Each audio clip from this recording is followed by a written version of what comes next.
ये एक हिंदी मनोरंजन चैनल है।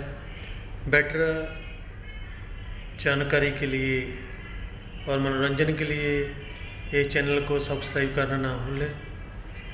इस चैनल को सिर्फ 18 ईयर के लड़के ही देखें।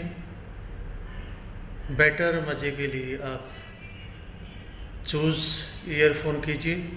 चैनल को ज़्यादा से ज़्यादा आप सब्सक्राइब कीजिए। तो करते हैं एक और नई वीडियो शुरू। आइए फिर हमारे साथ। Hello friends, we are square welcomes you. दोस्तों, आपके साथ कभी ऐसा हुआ है कि आपको कोई लड़का या कोई आदमी हर दिन दिखता हो और आपको उससे एक तरफा प्यार हो गया हो? चाहे वो प्यार एक तरफा ही क्यों ना हो, उसमें शिद्दत होती हो। एक तरफा ही सही, क्योंकि प्यार तो प्यार होता है, पर बिना ये जाने कि सामने वाला हमें कभी भाव देगा या नहीं, हमसे बात करेगा या नहीं, या बात कर भी ले तो हिम्मत कहाँ होती है कि उसे अपने दिल की बात हम बता सकें। आज की कहानी मेहुल की है। ये कहानी सेल्फ मोटिवेशन की है। आपको इस कहानी से बहुत हिम्मत मिलने वाली है। मेहुल, जिसे अपने घर के सामने साइकिल की दुकान वाले सलीम से प्यार हो जाता है। मेहुल पतला, दुबला और बातूनी था। कोई उसको कुछ कह दे तो बिना जवाब दिए मानता भी नहीं था। चाल ढाल थोड़ी अलग थी बाकी के लोगों से, जिसकी वजह से उसे लोगों के ताने सुनने पड़ते थे। कोई कहता ओए मीठे, कोई कहता इतना मटक मटक के क्यों चलता है। अब 8-9 साल की उम्र में मेहुल को क्या समझ आता कि आखिर ऐसा क्या अलग है उसमें। बचपन से ही उसे अपने घर के सामने वाले सलीम से प्यार था, पर सलीम 5 साल बड़ा था मेहुल से, क्योंकि सलीम भी उसे अक्सर देखा करता था। सलीम टायर के पंक्चर्स ठीक किया करता था। कपड़ों में जली हुई काली मोबिल और चेहरे पर ग्रीस लगी शकल। मेहुल आते जाते सलीम को पसंद करता था। वो सोचता कि बाकी लड़कों की तरह काश सलीम भी खेलने आया करता, पर सलीम था गरीब घर से। बचपन से ही काम करना मजबूरी थी सलीम के लिए। मेहुल को आस पड़ोस के लोगों के चिढ़ाने पर कभी बुरा नहीं लगा, क्योंकि मेहुल 2 बातें बदले में सुना दिया करता था। सब कुछ नॉर्मल सा चल रहा था। मेहुल क्लास 8 में आ गया। तभी मोहल्ले के कुछ लड़के मेहुल को अकेला देख उसे मीठा, छक्का कहकर परेशान करने लगे, पर मेहुल परेशान नहीं हो रहा था। तभी उनमें से एक ने बोला, ये तो लड़की है, चलो चेक करते हैं, क्योंकि कपड़े तो ये लड़कों की तरह पहनता है, लेकिन क्या पता इसके नीचे कुछ है भी या बस सपाट है लड़कियों की तरह। उसके सभी जो लड़के थे सारे कपड़े खींचने लगते हैं, परेशान करने लगते हैं।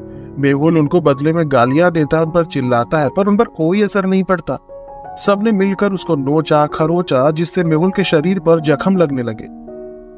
तभी सामने से सलीम साइकिल से आ रहा होता है। देखता है कि मेहुल को बच्चे परेशान कर रहे हैं। सलीम एक हीरो की तरह मेहुल को उनसे बचाकर उन बाकी के बच्चों को बहुत अच्छे से डराता धमकाता है। बच्चे डर के भाग जाते हैं, क्योंकि सलीम बड़ा तो था सभी से। मेहुल की आंख में आंसू थे। वो अपना ट्यूशन बैग उठाकर सलीम के कहने पर साथ बैठकर अपने घर तक जाता है। रास्ते में सलीम उससे बातें करता है कि इनसे मत उलझा करो, तुम सीधे हो इसलिए सभी तुम्हें परेशान करते हैं। इस बात की शिकायत घर पर जरूर करना, वरना हमेशा मैं नहीं रहूंगा तुम्हें बचाने के लिए। मेहुल कहता है कि घर वाले भी मेरे चलने का मजाक बनाते हैं, मेरी चाल ही ऐसी है तो मैं क्या करूं। अब इस घटना के बाद मेहुल के परिवार के सभी लोग उसके मामा जी के घर शादी के निमंत्रण में जाते हैं। मेहुल कहता है कि मुझे नहीं जाना, लोग फालतू मेरा मजाक ही बनाते हैं वहां। पर पूरा परिवार जा रहा था तो अकेला मेहुल भला क्या करता घर पे।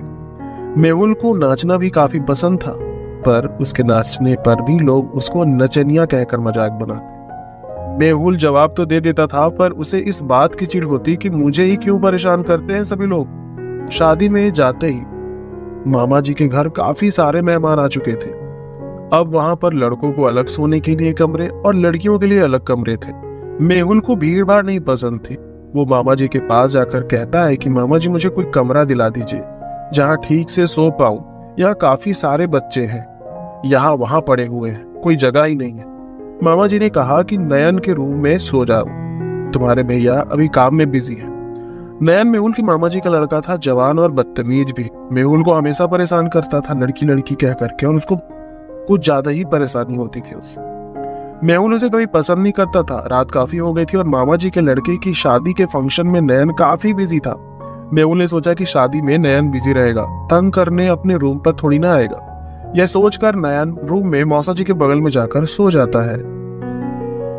अब मेहुल जब सोया होता है नयन के रूम में, उसकी आंख रात को अचानक खुलती है। उसे कुछ महसूस होता है। मेहुल जब आंखें खोलता है, बगल में मौसा जी की जगह नयन आ गया होता है सोने के लिए, और वो कपड़े उतार के सोने की उसकी आदत होती है। वो मेहुल की बॉडी को यहाँ वहां टच करता है। मेहुल डर जाता है और चुप ही रहता है। नयन उसको कस के पकड़ लेता है और मेहुल की बॉडी को पीछे से पकड़ के किस करने लगता है। अब मेहुल को समझ नहीं आता। वो खुद को छुड़ाने की कोशिश करता है पर छुड़ा नहीं पाता। कमरा बंद होता है। रात काफी हो चुकी थी। मेहुल के साथ जबरन हो रहा था। नयन छोड़ ही नहीं रहा था। कमरा बंद होने की वजह से बाहर आवाज भी नहीं जा सकती थी। वो कुछ नहीं कर पाता क्योंकि नयन जवान और ताकतवर है। मेहुल को लड़कों में इंटरेस्ट था, मैं मानता हूं, बट वो सलीम को प्यार करता था। उसकी फीलिंग सिर्फ सलीम के लिए थी, नयन के लिए नहीं। मेहुल की लड़कों के लिए जो फीलिंग थी, जो बिल्कुल बचपन से थी, काफी नेचुरल। पर समाज को ये कहाँ गवारा होता है कि एक लड़के को लड़के के लिए फीलिंग हो तो 10 लोग होते हैं रोकने टोकने और आपको परेशान करने के। अब रात का समय था। नयन सारे कपड़े उतार देता। शादी वाले घर में रात का समय था और मेहुल के साथ जबरन चीजें हो रही थी। नयन की ओर जोर जबरदस्ती से नयन की मेहुल को दर्द हो रहा था। उसकी चीख निकल गई। नयन ने शायद उस दिन सोच ही लिया था कि अपनी हवस को शांत करके ही रहेगा। नयन ने बिस्तर के पास पड़े तेल का इस्तेमाल किया। सर पर उसके भूत सवार था। मेहुल मना करता रहा पर नयन माना ही नहीं। उसने कहा, भैया बहुत दर्द हो रहा है। नयन कहता कि चुप कर, बहुत लड़की जैसे चलने की आदत है ना तेरी, सारी लड़की गिरी तेरी निकलेगी आज। और फिर मेहुल की दर्द से आंखें फटी की फटी रह जाती है। नयन मेहुल का मुंह दबा देता है और फिर जबरन अपनी प्यास बुझाता है। मेहुल लगभग बेहोश हो जाता है और उस दर्द का जख्म अंदर तक रह जाता है। अब मेहुल सुबह होते ही लड़खड़ाते हुए पापा के पास जाता है और नयन भैया के बारे में बताने की सोचता है। नयन भैया ने धमकी दी थी कि किसी को न बताए। मेहुल को दर्द की वजह से फीवर हो जाता है। उसकी देख रेख मामी जी और मेहुल की माँ करती। किसी को नहीं पता होता कि मेहुल के साथ आखिर हुआ क्या है। मेहुल कई बार कोशिश करता है कि नयन भैया ने जो किया वो माँ या पापा को बताए, पर शादी में बिजी होने की वजह से कोई ध्यान नहीं दे रहा था। फिर मेहुल ने हिम्मत करके पापा को पास बुलाया और कहा कि पापा आपसे कुछ कहना है, आपको कुछ बताना है। पापा पूछते हैं, क्या है बताओ। मेहुल पापा से रोते हुए सारी की सारी बात बता देता है। मेहुल को उम्मीद थी कि पापा कुछ करेंगे। मेहुल के पापा उल्टा मेहुल पर ही चिल्लाने लगते और कहते हैं, मैं जानता हूं कि तेरी और नयन की कभी नहीं बनती और ये उल्टी पुल्टी जो चीजें तेरे अंदर है वो शुरू से ही है। नयन में कोई खराबी नहीं है। इज्जत की बात है, मुंह बंद ही रख, तेरी ही कोई गलती होगी। बेचारा मेहुल। दोस्तों कितना अजीब सिचुएशन है ना। बेटे ने हिम्मत करके अपने पापा को आप बीती सुनाई और पापा ने उल्टा अपने बेटे को सपोर्ट करने के बजाय उसे ही गलत ठहरा दिया। मेहुल के पापा कहते हैं कि खबरदार ऐसी बातें फैलाई तो शादी वाले घर में आए हैं, नाक मत कटवा। तुझे सोने की दिक्कत है तो शादी तक तू मेरे साथ सोएगा, मेरे बगल। पापा ने डांटते हुए कहा कि तेरा तमाशा कुछ ज्यादा ही बढ़ता जा रहा है दिन ब दिन। मेहुल के चेहरे पर दर्द थी और एक अजीब सी खामोशी छा गई थी। वो पूरे शादी में शांति से एक कमरे में या अकेले में पड़ा रहता, जिसका फायदा नयन उठाता। इस बीच नयन ने कई बार मेहुल के साथ जबरन संबंध बनाए। हर बार वो उस दर्द से गुजरा, पर मेहुल की सुनने वाला कोई भी नहीं था उस घर में। मेहुल परिवार के बीच रहते हुए भी अकेला था। मेहुल समझ में गया था कि शायद ये चीजें किसी को बतानी नहीं चाहिए, लोग मुझे ही गलत समझेंगे, मुझे ही बुरा समझेंगे। यही सोचकर मेहुल के लिए मामा जी के घर शादी में जाना एक नाइटमेयर बन गया था, एक डरावना ख्वाब। अब शादी के बाद मेहुल वापस अपने घर जाता है और सलीम को देखकर उसे अपने आप से नफरत होती है। अब वो सोचता है कि शायद अब सलीम के मैं लायक नहीं। अब मेहुल के व्यवहार में काफी बदलाव आ जाता है। चलने में, बात करने में। शायद इस सदमे ने मेहुल को इतना आहत कर दिया था, इतना ठेस पहुंचाया था कि वो खुद को बदलने में मजबूर हो गया था। वो खुद को वो बना रहा था जैसा दुनिया वाले उसे देखना चाहते थे। मेनली बिहेवियर करना और कम बात करना। शादी से आने के बाद मेहुल बिल्कुल खोया खोया सा रहने लगा। कुछ दिनों बाद फिर से उसे नयन भैया के द्वारा किया गया सब कुछ याद आता है। वो घबरा जाता है। उसे नयन भैया से नफरत हो जाती है और मेहुल अपने पापा से भी इस दिन के बाद से ज्यादा बात नहीं करता। वक्त गुजरता गया। सलीम के लिए प्यार मेहुल का बढ़ने लगा। मेहुल ने सोचा कि सलीम को अपने मन की बात बताऊं, शायद बात बन जाए। मेहुल को लगता है मेरे साथ कुछ भी करने का हक सिर्फ सलीम को है। मैं सिर्फ सलीम को ही अपना प्यार दूंगा। एक दिन मेहुल अपनी साइकिल खुद पंक्चर करके सलीम के पास बनवाने के लिए देता है और कहता है कि बन जाए तो आप दोपहर के बाद आकर घर से पैसे ले जाइएगा साइकिल देने के बाद। सलीम साइकिल बना के मेहुल के घर आ जाता है जैसा मेहुल ने कहा था। मेहुल के घर में सिर्फ मेहुल ही होता है और मेहुल सलीम के आने पर उसे अंदर बुला लेता है। मेहुल ने यह सारा प्लान किया था सलीम को दिल की बात बताने के लिए। सलीम के अंदर आते ही मेहुल घर का मेन गेट बंद कर देता है। मेहुल कहता है कि बैठो, पंक्चर के पैसे लेकर आता हूँ। सलीम को पैसे देने पर सलीम जाने लगता है। मेहुल उसे रोक लेता है और कहता है कि रुक जाओ, मुझे तुमसे एक बात करनी है। सलीम कहता है बोलो। मेहुल कहता है पहले बैठ तो जाओ, फिर बताता हूँ। मेहुल कहता है कि मुझे नहीं पता ये बात सुनकर तुम क्या कहोगे, क्या सोचोगे, पर मेरे लिए कहना बहुत ज्यादा जरूरी है। मेहुल कहता है कि बचपन से अब तक मुझे सिर्फ ताने सुनने मिले हैं, नफरत सुनने को मिली है, देखने को मिली है, पापा से, दीदी से, माँ से, सभी से। अभी कुछ दिन पहले मैं शादी में गया था मामा जी के घर। मेरे साथ मेरे मामा के लड़के ने हर दिन जबरन संबंध बनाए। पापा को ये बात भी बताई पर उल्टा वो मेरी ही गलती बताकर मुझे ही डांटने लगे और अब वो मुझसे बात भी नहीं करते और न मैं उनसे करना चाहता हूँ। सलीम, मैं तुम्हें तब से प्यार करता हूँ जब से होश संभाला है। तुम्हारे लिए मेरी फीलिंग बिल्कुल अलग है। मैं खुद को रोक नहीं पाता तुमसे प्यार करने को। तुम्हें देखकर ही दिन की शुरुआत होती है। शादी से आने के बाद मुझे लगा कि सबसे पहले ये बात मैं तुम्हें बताऊं, क्योंकि मुझे हमेशा से लगा है कि तुम भी मुझे पसंद करते आए। मेरा ख्याल रखना हो, चाहे मुझे प्रोटेक्ट करना हो, हर वो चीज। इतने कहते ही कहते सलीम उसे रोक देता है मेहुल को और कहता है कि तुम्हारा दिमाग खराब है। मेरी तुम्हारे लिए सिर्फ हमदर्दी है, इसलिए मैं तुमसे बात करता हूँ। खबरदार अगर किसी को ये कहा कि तुम मुझसे प्यार करते हो या मैं तुमसे प्यार करता हूँ, आज के बाद मैं तुम्हारे लिए कुछ नहीं करने वाला और तुम कोई अपने जैसा ढूंढो यार, मुझसे पीछा छोड़ो। मुझे तुम्हें कोई दिलचस्पी नहीं। ज्यादा बात बढ़ी तो तुम्हारी शिकायत तुम्हारे मम्मी पापा से करूंगा और हाँ, मेरा नाम खराब मत करो। मेहुल का दिल टूटकर बिखर गया था उस वक्त। मेहुल को सलीम से ये उम्मीद नहीं थी। अब सलीम के मना करने के बाद मेहुल बिल्कुल अकेला पड़ जाता है। एक सलीम ही तो उसे अपना लगता था। मेहुल बिल्कुल गुमसुम और मरने की सोचा करता।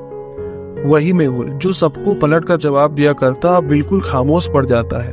वो अब घर से नहीं निकलता नहीं, न ज्यादा किसी से बातें करता। डिप्रेशन का दौर मेहुल ने बड़ी हिम्मत से काटा और स्कूल पूरी करके दिल्ली पढ़ाई के लिए चला जाता है। अब दिल्ली जाना मेहुल के लिए लाइफ चेंजिंग था दोस्तों। मेहुल ने सोच लिया था कि उसका कोई नहीं है इस दुनिया में। वो दिल्ली में दोस्त बनाने से डरता था। शुरू किसी से भी लिमिटेड बात करता था, पर वक्त ने जख्म भर दिए थे। मेहुल को लोगों के ताने मोटिवेट करते मेहुल ने खुद पर काम करना चालू कर दिया। जिम जाना, LGBTQ पर बेस्ड बुक्स पढ़ना और कॉलेज में ऑर्गेनाइज होने वाली LGBT अवेयरनेस प्रोग्राम का हिस्सा बनना स्टार्ट कर चुका था। मेहुल को दिल्ली अच्छा लगने लगा था क्योंकि उसे वहां कोई लड़की कहने वाला नहीं था, ना जज करने वाला कोई था, ना कोई उसे चिढ़ाता था। मेहुल अपनी माँ से बात कर लिया करता, पर वो अब वापस नहीं जाना चाहता था। कॉलेज कंप्लीट होते ही मेहुल की अच्छी जगह दिल्ली में ही जॉब लग जाती है और चाहे अब होली हो या दिवाली की छुट्टियां, मेहुल अपने घर नहीं जाता, वो दिल्ली में ही दिवाली मनाता है। उसने अपनों के बिना जीना सीख लिया था। उसके खुद के अपने, उसके कम्युनिटी के कुछ फ्रेंड्स थे और उसके जॉब वाले और कुछ कॉलेज के फ्रेंड्स, बस वही उसकी अपनी दुनिया थी। फैमिली वालों से कोई लेना देना नहीं। मेहुल ने अपनी फिजिक काफी खूबसूरत बना ली थी जिम जाकर। बियर्ड के साथ तो मेहुल का लुक एकदम किलर लगता था। अब दिल्ली में तो मेहुल की न जाने कितने ही चाहने वाले थे, पसंद करने वाले थे। LGBT पार्टीज में हर कोई मेहुल को उसके अच्छे इमेज के लिए जानते थे। काफी हॉट होने के बाद भी मेहुल किसी से प्यार नहीं कर पा रहा था। मेहुल काफी अवेयर हो गया था और काफी मैच्योर भी। कम्युनिटी में चल रहे टाइम पास वाले रिलेशनशिप के बारे में मेहुल समझता था। मेहुल का मानना था कि जब कोई जेन्युइन प्यार करने वाला लाइफ में आएगा तो सोचेंगे कि आगे बढ़ना है या नहीं। मेहुल के ग्रुप में गे फ्रेंड्स के अलावा स्ट्रेट फ्रेंड्स भी थे। सबके बीच रिस्पेक्ट थी उसकी। उनमें से एक था कुणाल, जो गे था और मेहुल के लिए पागल था, दीवाना था। वो बहुत प्यार करता था मेहुल से। दोनों साथ ही जिम जाते, पर मेहुल उसे हल्के में लेता। उसने न जाने कितने ही बार उसके प्रपोजल्स ठुकराए थे, उसे मना किया था कुणाल को। फिर भी वो हार नहीं मानता था। मेहुल से पूछता कि ऐसा क्या करूं कि तुम्हें भी मुझसे प्यार हो जाए, कितनी बार प्रपोज कर चुका हूं। मेहुल कहता कि इंतजार करो, इंतजार करो। 3 साल में 3 बार रिश्ते में आते देखा हूं तुम्हें, थोड़ा तो वक्त लूंगा ना तुम्हें भरोसा करने के लिए तुम पर। कुणाल कहता है कि उन लोगों ने मुझे चीट किया यार, मैं क्या करूं। उनका एक से मन नहीं भरता, मतलब दूसरा चाहिए, तीसरा चाहिए, इसमें मेरी क्या गलती है। मेहुल आई लव यू यार, कब समझोगे इस बात को। उन 3 लोगों के आने के पहले से तुम्हें प्यार करता हूं। तभी मेहुल को माँ का कॉल आता है उसी वक्त। कहती है कि बेटा एक बार तो अपनी माँ को देखने आ जा, कब तक हमसे नाराज रहेगा। मेहुल कहता है कि माँ मुझे कहाँ हक है नाराज होने का, वो तो पापा है ना, उस बात के लिए जिसमें मेरी कोई गलती ही नहीं थी। मेहुल गुस्से से फोन कट कर देता है और दोस्तों को बाय बोलकर अपने रूम पर चला जाता है। मेहुल को लगभग 5-6 साल हो गए थे घर आए। वापस घर गए और वो जाना भी नहीं चाहता था। मेहुल को पुरानी यादें सिर्फ दुखी करती थी। सब कुछ नॉर्मल सा चल रहा था मेहुल की लाइफ में, पर वो सलीम को अक्सर याद किया करता था, पहला प्यार जो था उसका। और अभी तक रिश्ते में भी तो नहीं आया था ना मेहुल। एक दिन मेहुल जैसे ही ऑफिस से घर लौटा, माँ का कॉल आता है और माँ एक बुरी खबर देती है। वो रोते हुए बताती है कि तेरे पापा की डेथ हो गई है, घर आ जा। मेहुल को कुछ समझ नहीं आता। वो तुरंत फ्लाइट की टिकट करके अपने शहर, अपने घर जा जाता है। घर जाने के बाद उसे पता चलता है कि 6 सालों में काफी कुछ बदल गया है। बड़ी बड़ी दुकानें और मोहल्ला साफ सुथरा, गली के छोटे बच्चे काफी बड़े हो गए हैं। मेहुल की पुरानी यादें ताजा हो जाती है। मेहुल अपने घर के पास पहुंचता है तो सामने सलीम की दुकान में अब कार वाश और हार्डवेयर स्टोर खुल रखी है। तरक्की साफ दिख रही थी लोगों की। मेहुल को उसकी मस्कुलर बॉडी और बियर्ड के साथ गली में कोई पहचान ही नहीं पा रहा था मेहुल, क्योंकि मेहुल पहले दुबला पतला गर्लिश सा था। अब मेहुल एकदम अलग ही हो गया था। कोई देखे तो बस देखता रह जाए। घर का डोरबेल बजाते ही माँ दरवाजा खोलती है और मेहुल को देखकर पहचान भी नहीं पाती एक झलक में तो, पर माँ तो माँ होती है। मेहुल ने जब पैर छुए, मेहुल की माँ की आंखों में जो आंसू आए वो शायद मेहुल के दिल को पिघला देने के लिए काफी थे। अंदर जाने पर मेहुल के पापा भी थे।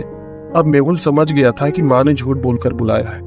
मेहुल का मन खराब हो जाता है और गुस्से से माँ पर चिल्ला देता है कि ऐसे किसी के मरने का झूठा बहाना बना के बुलाना क्या नाटक था ये। बिना छुट्टी ले दौड़ा चला आया। माँ को बुरा नहीं लगता मेहुल के गुस्से से। उसे शांत होकर बैठने और फ्रेश होने बोलती है और कहती है कि बैठकर बात करते हैं। माँ कहती है कि कौन बेटा अपने माँ बाप से ऐसे दूर रहता है, एक बार देखने का मन भी नहीं करता क्या तेरा। मेहुल थोड़ा खफा सा रहता है और फिर माँ की शादी के लिए पूछने पर मेहुल अपनी माँ को साफ साफ बता देता है कि वो एक गे है और बचपन से ही उसे लड़के पसंद थे। पर हाँ, मामा जी के घर जो कुछ भी हुआ उसमें मेरी कोई गलती नहीं थी। कोई मुझे समझने वाला नहीं था। कई बार मरने का सोचा पर कोई नहीं था मेरी सुनने वाला, आप भी नहीं थी माँ। माँ मेहुल को समझाती कि बेटा ये सब जो तू है, जो कुछ भी है मुझे मतलब नहीं। तू गे है चाहे कुछ भी है, तू खुश रह बस।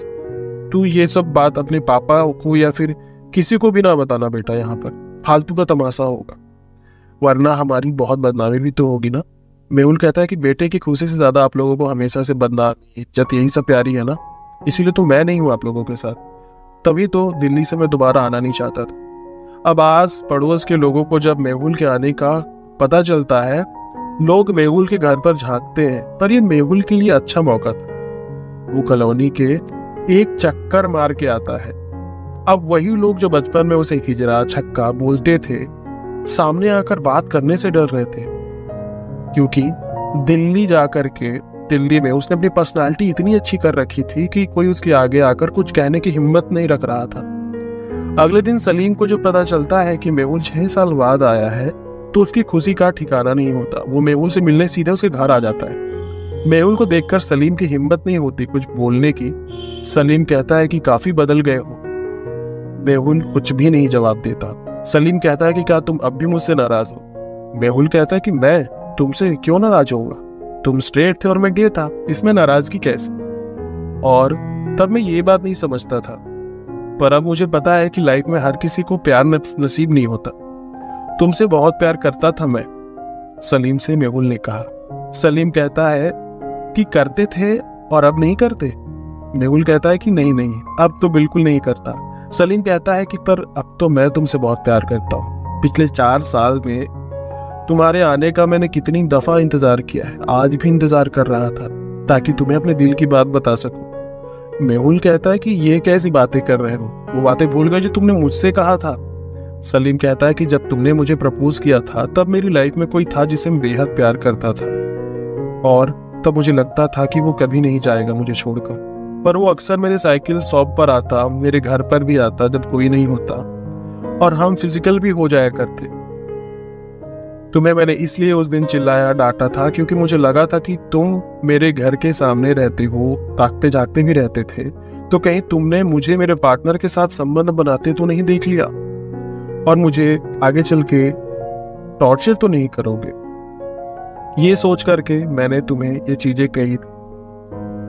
और उसके जाने के बाद जब मेरा पार्टनर चला गया, मेरी लाइफ में काफी लोग आए, पर सभी टाइम पास और कोई प्यार नहीं समझता है। सबको बस हुकअप ही चाहिए होता। तब मुझे तुम्हारे प्यार का एहसास हुआ। अब मुझे छोड़कर मत जाना मेहुल, आई लव यू। और फिर वो गले लगा लेता है मेहुल को सलीम, पर मेहुल से धक्का दे देता है और कहता है कि तुमने काफी देरी कर दी। जब मुझे तुमसे तुम्हारी सबसे ज्यादा जरूरत थी, तुम्हारे प्यार की जरूरत थी, तब तुमने मुझे धिक्कार दिया था। मैं मर भी सकता था तब, मैं डिप्रेशन से गुजरा, और मेरे पास तब आए हो जब तुम्हें पता चल गया कि लोग कम्युनिटी में कोई सच्चा साथी नहीं मिलता, प्यार नहीं मिलता। सॉरी मिस्टर सलीम, पर अब मैं किसी और से प्यार करता हूँ जो मेरे लिए सब कुछ करता है और मुझे कभी छोड़कर नहीं जाएगा, मुझसे बहुत प्यार करता है। मेहुल इतना कहकर सलीम को अगली सुबह दिल्ली वापस चला जाता है। सलीम का मुंह लटक जाता है और उसे एक सबक भी मिल जाता है, और आस पड़ोस के लोगों और सलीम के अंदर जब पछतावा दिखता है मेहुल, तो उसके मन का बोझ हल्का हो जाता है, और वो कुणाल को अब रिश्ते के लिए उसके प्रपोजल को एक्सेप्ट कर देता है और हाँ कह देता है। कुणाल को मेहुल ने बचपन की सारी बातें भी बताई। कुणाल खुद को खुशनसीब समझता है, और फिर कुणाल को भी मेहुल के रूप में आखिरकार एक सच्चा लाइफ पार्टनर मिल जाता है। दोस्तों, स्टोरी यहीं पर खत्म होती है। मेहुल और कुणाल फाइनली जिंदगी भर साथ रहने के लिए एक साथ खड़े थे। स्टोरी अच्छी लगी हो तो लाइक जरूर करें, शेयर करें हमारे LGBTQ कम्युनिटी के दोस्तों के साथ। नए हैं तो चैनल सब्सक्राइब करें और बेल आइकन प्रेस करके ऑल नोटिफिकेशन को ऑन कर दें। Thanks for watching, have a good day, love is love. ये हमारा वीडियो कैसा लगा आप कमेंट बॉक्स में हमको बताएं। हम आपको एक और नई और हिंदी स्टोरी सुनाएंगे, और अपने दोस्तों के साथ इस वीडियो को साझा जरूर करें।